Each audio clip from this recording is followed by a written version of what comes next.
My name is Olivia Nelson, and I've recently hit the milestone of turning 30. Today, I want to share a pivotal moment in my life. I have an older brother named Scott, 2 years my senior. From a young age, Scott embodied what many would call a pretty boy. His features were sharply defined, and his handsome face often sparked rumors in our neighborhood about talent scouts from modeling agencies seeking him out. He was the quintessential heartthrob, likable, intelligent, and quick-witted. Our parents and the adults around us all adored him.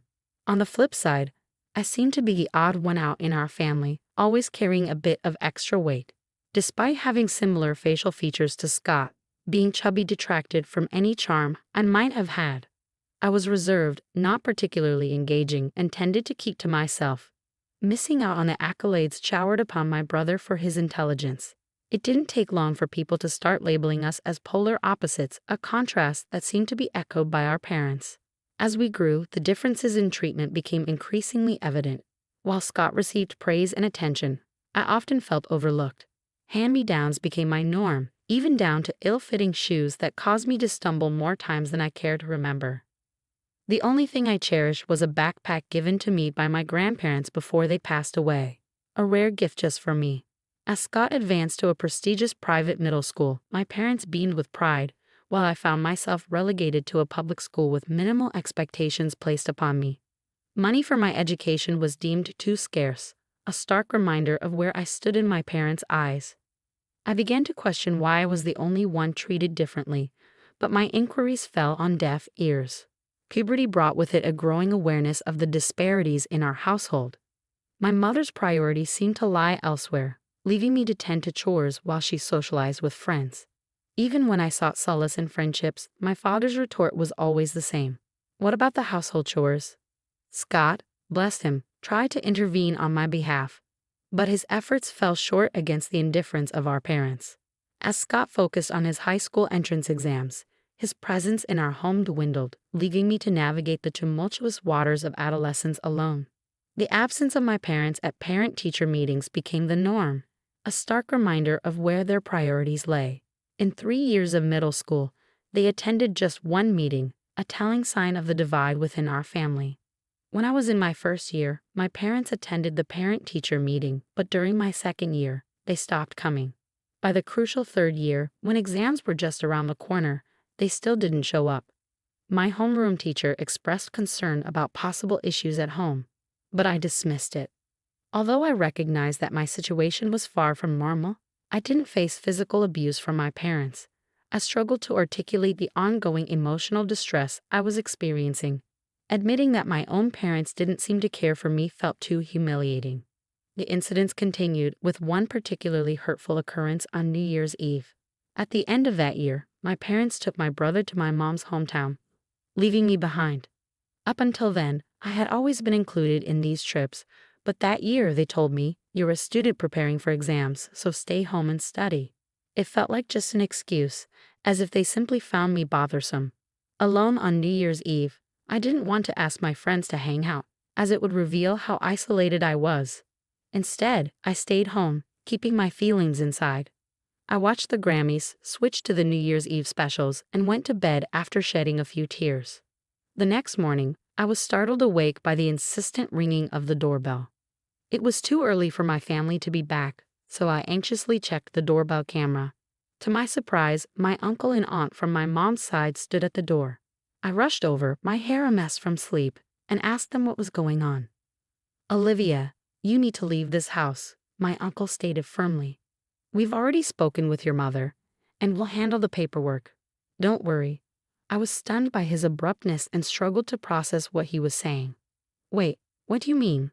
I asked, thrown off by his demeanor. "Olivia, we want you to become our daughter, if you don't mind," my aunt said gently, her eyes filling with tears.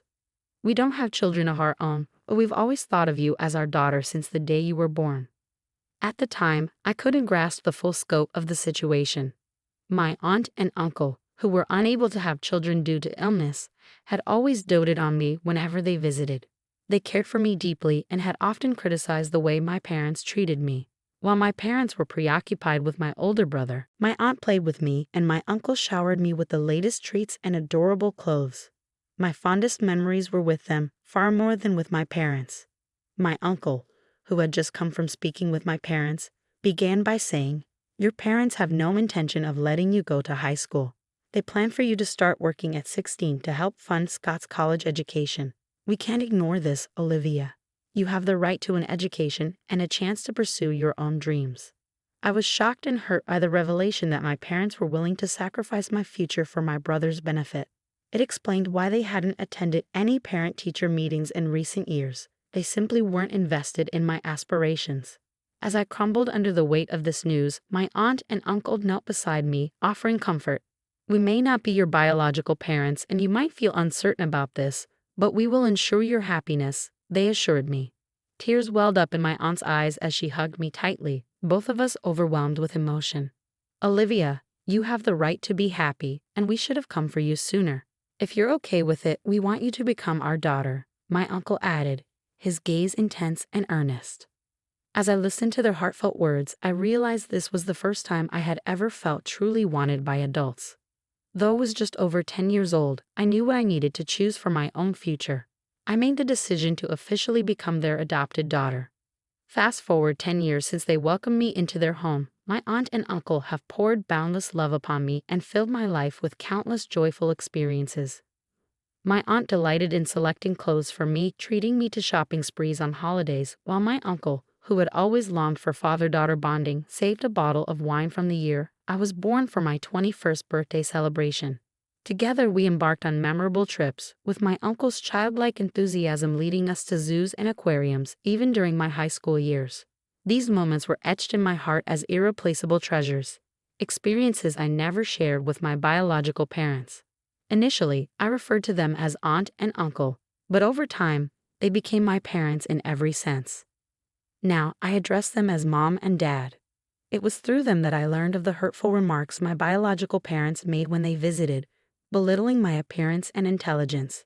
Hearing this fueled my aunt and uncle's determination to provide me with the love and support I deserved. When my parents threatened to deny me a high school education, the idea of adoption surfaced, thanks to my aunt's sober intervention on New Year's Eve.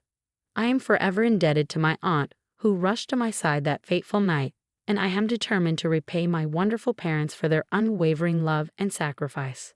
I endeavored to excel in my studies, setting a goal to build a future that would make my aunt and uncle proud. Despite the challenges I faced during my high school entrance exams, I persevered, driven by the desire to honor their kindness. Entering a prestigious public university was a significant achievement, but it was only the beginning of my journey to repay my parents' love. With dedication and hard work, I obtained a weather forecaster license during my college years and now proudly appear on television as a weather forecaster. Yet even as I pursue my dreams, my ultimate goal remains unchanged: to ensure my parents' comfort and happiness in the years to come. I wanted to make my aunt and uncle proud, so I dedicated myself to dieting and exercising. Now I've earned the nickname the Beautiful Weather Forecaster. Reflecting on my journey, I realize I always shared my brother's good looks and had the potential to be just as attractive. My aunt and uncle have always expressed pride in me, but now I feel I have truly become a daughter they can be genuinely proud of. I have so much gratitude to repay, and I'm determined to keep pushing myself to excel. Just as I was thinking about how much I've achieved, my biological parents suddenly appeared before me. "Olivia, you've grown so much. You've become such a fine young lady," they exclaimed, tears in their eyes as they embraced me. I was leaving the TV station to get into my car when this happened, and I was taken off guard. It had been so long since I'd seen them that I barely recognized them at first. "We were shocked to see you on TV. Scott said it was Olivia. We never expected you to become such a beautiful woman and a weather forecaster." "That's incredible," my father said, patting me on the shoulder as if I were still his daughter. "Yes, just as expected of our daughter. We are so proud," they continued. I couldn't hide my displeasure and glared at my parents, but they seemed unbothered by my reaction. "Since we're here, why don't we have a meal at the fancy restaurant just down the street? You must be earning a lot as a weather forecaster, right?" they continued. Their sudden reappearance felt intrusive, like they'd been waiting for me, and their suggestion of a meal at an upscale restaurant made it seem as though they were trying to freeload. I wouldn't allow them to take advantage of me. I needed to find a way to drive my parents away, to ensure they wouldn't want to intrude on my life again. As I pondered this, a plan began to form in my mind. Mom, Dad, it's great to see you. But I actually have another job today, so I can't go out to eat. Sorry, I lied smoothly. Of course, I didn't have another job lined up, but I did have a plan involving my beloved aunt and uncle. Oh, that's unfortunate, my mom remarked, a slight click of her tongue. Could you maybe share your contact information? I'm organizing a small party for my birthday soon, and I'm inviting people from the TV station. It'll be fancy, with plenty of delicious food. I'd love to invite you. Upon hearing this, my parents' eyes noticeably lit up. Really? Oh, how lucky we are, my dad exclaimed. And there will be actors there too, right? Of course, I replied smoothly, hiding my amusement. There will be actors, and it's going to be quite the event. A month later, as planned, I arranged for a birthday party at a rented venue. While the gathering was small, a good number of people attended, lured by the promise of a glamorous affair. My parents arrived, eager and waving, acting as if they wanted everyone to know they were my parents, an irritating habit of theirs. Dad, Mom, welcome, I greeted them, masking my irritation with a smile. Could you head to the dressing room right away? They'll help you with everything, from your clothes to makeup. Your outfits are lovely, but we also have rental designer clothes available. Enjoy the atmosphere while you're here. At my suggestion, my parents' faces lit up with joy, their excitement palpable. It was clear they couldn't wait to try on the designer clothes. Oh, how easily they were swayed by the allure of luxury. I hardly ever get the chance to wear these outfits. I wonder if they'll suit me, my mom remarked with a chuckle. Haha, Mom, you've put on a little weight, my dad teased. Oh, stop it, she scolded. While they exchanged banter, I offered them flattery, saying you both still look young and beautiful, so anything will suit you. It seemed they had been waiting for a compliment, and they both nodded in agreement. In the past, I feared being disliked more than I already was. I couldn't understand my parents' motives, but now it was clear they were quite superficial. They craved high quality and luxurious things, easily swayed by popular trends. Once they had their hair and makeup done, my parents returned to the party venue in high spirits. My mother wore a pale pink mini dress that exposed her shoulders, a style more suited to a younger woman. The sagging skin on her knees revealed her true age. My father chose a bright red suit with a flashy tie adorned with yellow and green geometric patterns. He was the only one in the venue wearing such a flashy outfit, even though there was no formal dress code. The clothes were indeed designer labels, but they were secondhand. I had chosen and provided the outfits myself. I wanted my parents to wear these today, as they reminded me of a family party from my childhood. When I mentioned this, neither the makeup artist nor the costume staff questioned it. In truth, I had no memories of attending such a party with my parents, but my parents believed anything labeled designer without question. In the past, my parents would heed my exceptional brother's words, so long as they weren't about me. Now, they were the ones on the receiving end of my praise, with the label of outstanding now applied to me. As the party began, it was my turn to take the stage and deliver a speech as the guest of honor. Before I went up, I addressed my parents. I have a message for both of you in my speech today, so please listen carefully, I said as I held their hands. They looked at me with surprise and asked, "What?" But their expressions remained happy as I ascended the stage. Thank you all for joining me at my birthday celebration today. I'd also like to express my gratitude to everyone who helped organize this event. I began formally. My friends teased me, calling out, "You're so formal. That's not like you." I jokingly replied, "I'm just being myself," before turning to address my parents. "They're here today, right over there," I said, pointing in their direction. The lighting staff spotlighted my parents as I continued. These are the same parents who had the audacity to appear on TV and even set an ambush for me, despite abandoning me during my teenage years. A murmur spread through the crowd at my statement, as I had never discussed my past with anyone other than close friends. "Olivia, how could you say such a thing?" my mother exclaimed, jumping up while my father remained stunned into silence. Since I was old enough to start kindergarten, these two constantly compared me to my high-performing older brother, Scott, and always favored him over me, I explained. I was the one who never received treats, had to wear Scott's hand-me-down clothes until I was in grade school. Despite all this, I still loved my parents dearly. During middle school, They began imposing household chores on me and eventually declared they wouldn't allow me to attend high school. They wouldn't even attend parent-teacher conferences. I continued. That's when my caring uncle and aunt stepped in and decided to adopt me. Speaking about myself in this way feels odd, but it's the truth. My uncle and aunt have repeatedly reassured me with love, telling me that I am not a bad child. Their support helped me build confidence and overcome my shyness, shaping me into the positive person I am today. The contrast between my cheerful demeanor and my difficult past was striking for the audience, causing immediate murmurs of disbelief and outrage. How could they show up at their daughter's birthday dressed like that? The crowd began to criticize my parents. Unable to handle the scrutiny, my parents hung their heads and trembled. Despite everything, I am now grateful to my biological parents. Their actions ultimately led me to find my true parents, my uncle and aunt, who enveloped me in the warmth of a loving family. My biological parents stared at me, expecting a turn in the story where they would be acknowledged as important. Instead, I offered them a quiet, smiling look. Mr. Treasure from the Daily Info, are you here? Could you make this story and the accompanying photos into an article? Consider it a birthday present for me. As I called out to my friend from the magazine, he had already started snapping pictures of my parents. Hey, stop it. Don't take pictures. My parents frantically tried to hide their faces. Even now, they couldn't face the consequences of their actions. You always made me do things I didn't want to do, even when I pleaded with you to stop, I shouted. You can't impose on others and expect to avoid consequences yourself. At my words, my mother's eyes welled up with tears. I'm sorry. If you publish this article, it will harm us, your mother and father. You wouldn't want that, would you, Olivia? I was astonished by their nerve. Did they really think I still considered them my parents? They had abandoned me, neglecting their duties as parents. My true parents are my uncle and aunt. They are the ones I see as my mother and father. I warned them never to interfere in my life again. As memories flooded back and my gratitude for my uncle and aunt swelled, tears streamed down my face. Seeing my emotional state, the attendees quickly escorted my biological parents out of the venue. This time, it was truly over. I had finally cut all ties with those individuals for good.